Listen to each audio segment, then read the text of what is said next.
Hello guys, मेरा नाम अंजलि गुप्ता। आज मैं आपको बेसिक केमिस्ट्री का फर्स्ट लेक्चर देने वाली हूँ जो हर क्लास के बच्चे पढ़ सकते हैं। तो केमिस्ट्री होती क्या है?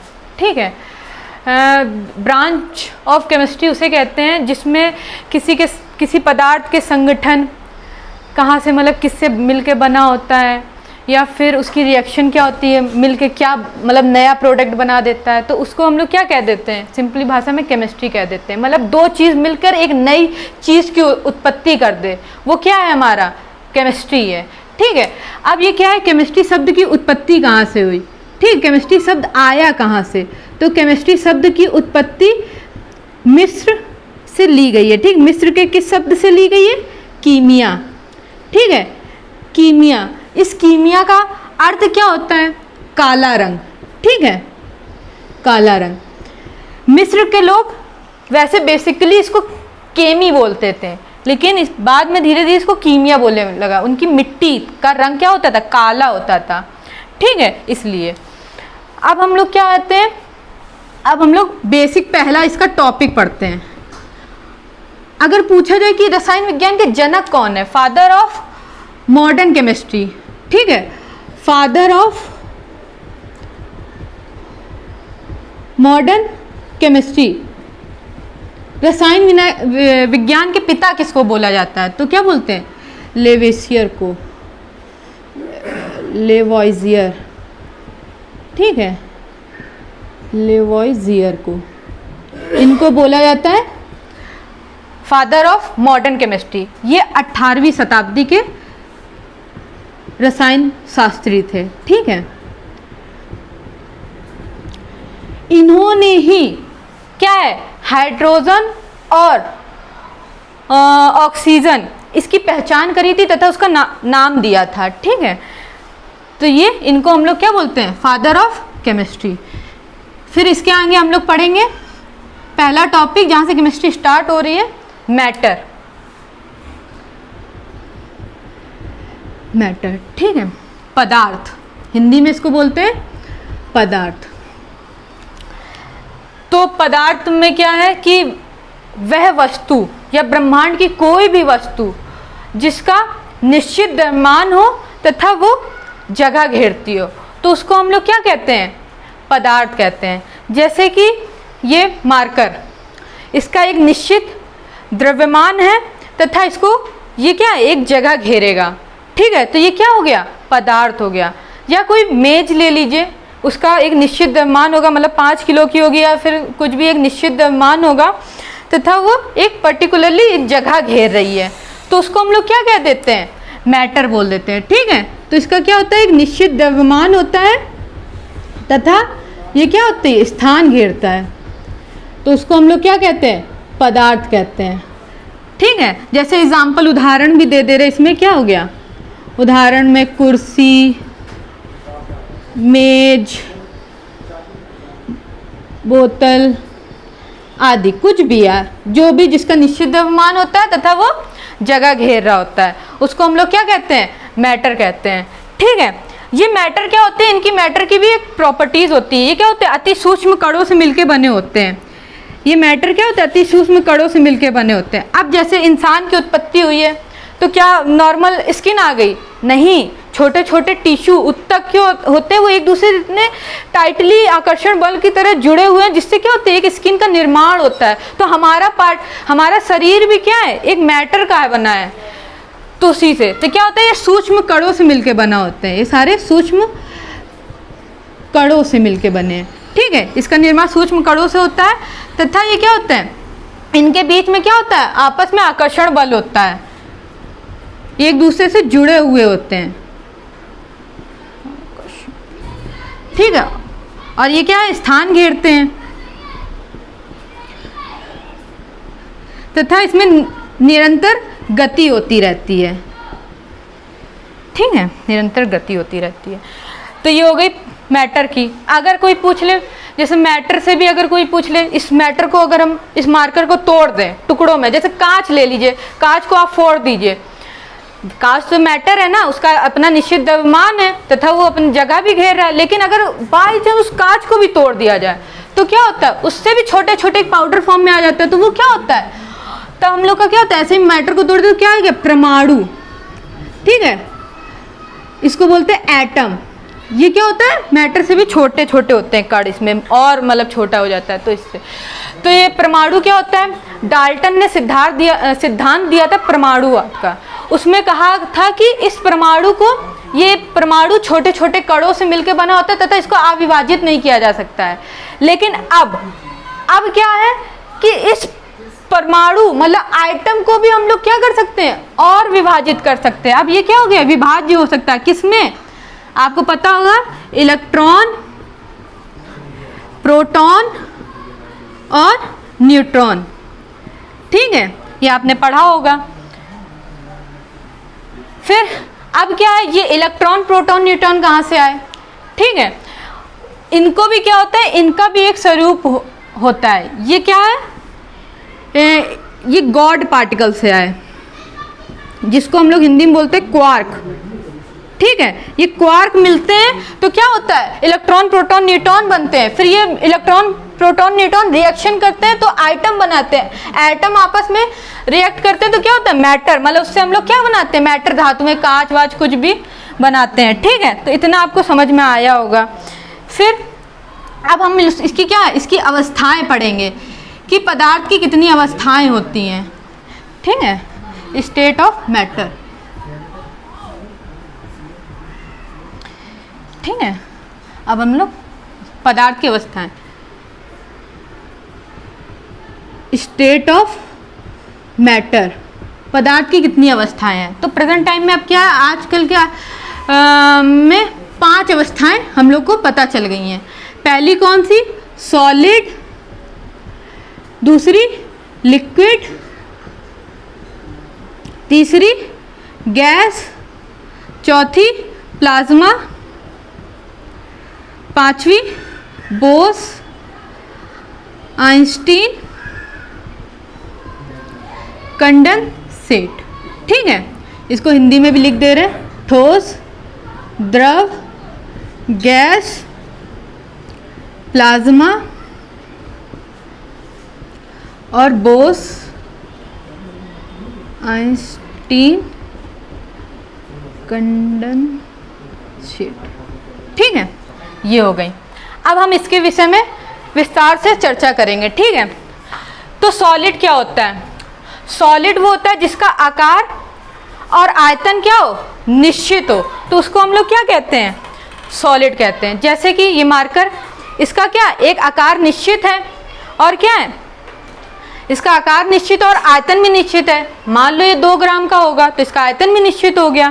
ठीक है, अब जिसका आकार और आयतन निश्चित होता है उसको हम लोग क्या बोलते हैं, आकार व आयतन निश्चित है दोनों, तो क्या है ये होता है ठोस।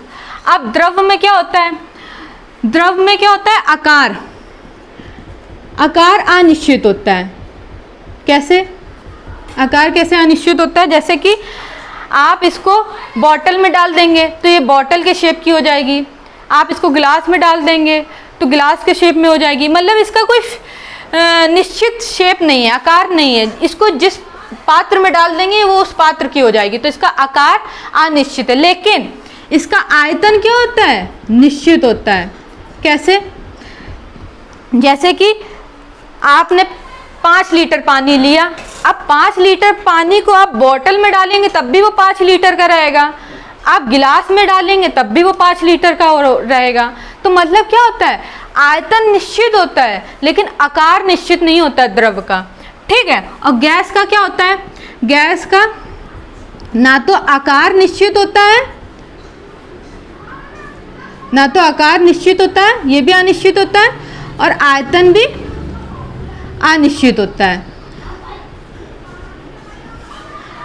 ठीक है, आकार क्या, आप गैस को देख सकते हैं क्या, जब देख ही नहीं सकते तो उसका आकार कैसे निश्चित करेंगे। आयतन, अब बाई चांस आप आयतन क्या, अब कोई भी गैस ले आइए, अगर रूम में रखेंगे तो यहाँ भी तो गैस मौजूद है, तो वो उसमें मिक्स हो जाएगी, मतलब उसका आयतन भी बढ़ जाएगा। तो मतलब ना तो आकार निश्चित होता है, ना ही आयतन इसका निश्चित होता है, तो इसलिए दोनों ही इसमें अनिश्चित होते हैं। प्लाज्मा, ये प्लाज्मा क्या होता है इसके बारे में आपको जल्दी पता नहीं चलता, लेकिन इस वीडियो में आपको पता चलेगा कि प्लाज्मा क्या होता है। तो प्लाज्मा ये चौथी अवस्था होती है, ठीक है, पदार्थ की। ये प्लाज्मा क्या होता है, आयनित फॉर्म में पाया जाता है, ये आयंस के रूप में होता है, ठीक है। जैसे कि आपके प्लाज्मा क्या होता है, जैसे आपके CFL में क्या होगा, कुछ आयंस पड़ेंगे, मतलब प्लाज्मा स्टेट में होते हैं। इसमें इतनी पार्टिकल इतनी स्पीड में गति कर रहे होते हैं कि वो लाइट जनरेट कर रहे होते हैं, ठीक है। तो उसको हम लोग क्या बोलते हैं, प्लाज्मा स्टेट। जैसे सूर्य में अगर पूछा जाए सूर्य में क्या उपस्थित है, तो प्लाज्मा उपस्थित है। वहाँ हाइड्रोजन इतनी स्पीड में रिएक्शन करके हीलियम जनरेट कर रहे होते हैं, फिर प्लस उसके साथ एनर्जी भी रिलीज कर रहे होते हैं, ठीक है। तो वो क्या होती है, अगर कोई पूछे वहाँ कौन सी अवस्था पाई जाती है, तो प्लाज्मा अवस्था पाई जाती है। फिर बोस आइंस्टीन कंडेंसेट क्या होती है, ये नॉर्मल से बताया जाता है। 1920 में अपने भारत के वैज्ञानिक सत्येंद्रनाथ बोस जी थे, उन्होंने 5वीं अवस्था बताई थी। तो उन्होंने आइंस्टीन के पास गए, तो उन्होंने आइंस्टीन के साथ मिलके बोस आइंस्टीन कंडेंसेट मतलब भविष्य की 5वीं अवस्था बता दी गई है, ठीक है। तो ये नॉर्मल है, जल्दी कोई आता नहीं एग्जाम में, प्लाज्मा स्टेट में होता है, ठीक है। हाँ, अगर आपको अब तक का वीडियो समझ में आ रहा हो तो मुझे मोटिवेट करने के लिए लाइक, शेयर और सब्सक्राइब जरूर करिएगा। 100+ अगर लाइक होंगे तभी नेक्स्ट वीडियो आएगा, ठीक है। तो आगे, इसके आगे हम और पढ़ा रहे हैं आपको, इसके आगे क्या होता है, ठीक है। प्लाज्मा और बोस आइंस्टीन जल्दी एग्जाम में नहीं आती, तो हम एग्जाम के पॉइंट ऑफ व्यू से ही पढ़ाएंगे आपको। तो जैसे कि अब हम लोग इसको एक पात्र में लेते हैं, सबके सेम पात्र ले रहे हैं, थोड़ा साइज में डिफरेंट हो तो कोई नहीं, एडजस्ट करिएगा।